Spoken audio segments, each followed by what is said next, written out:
भोरवै मी नदिया नहाइला अदित मनाइला हो बाबा फुलवाया छतवा चढ़ाइला सब गुण गाइला हो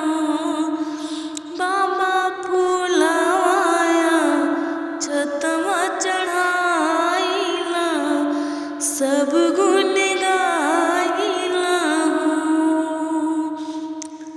असधर बस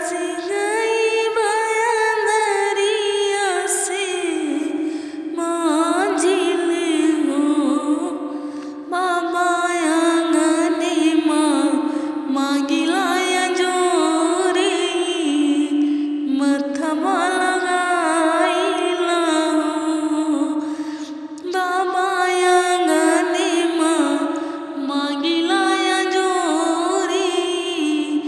मथवा लगाइला हो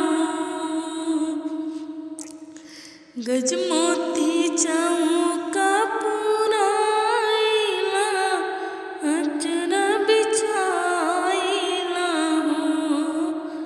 बाबा आंगने फूलवा लागेला फलवा लगाइला हो बाबा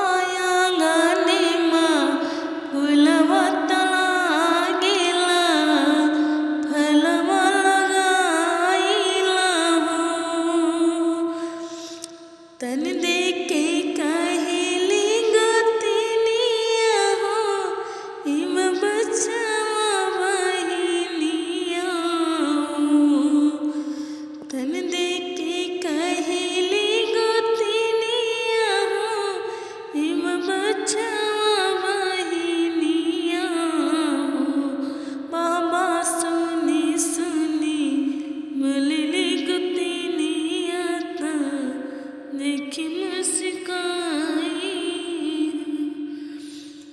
चुप रहो धीर चुप रहो धीर धरो दुख आला सुन रही को किया न हो बसो आजू की नवमी महीनावा हरिला मुस्काइला हो बस आजू की नवमी महीनावा हरिला मुस्काइले हो भोरवै में नदिया नहाइला अदित मनाइला हो बाबा फुलवाया छतवा चढ़ाइला सब गुण गाइला हो बाबा फुलवाया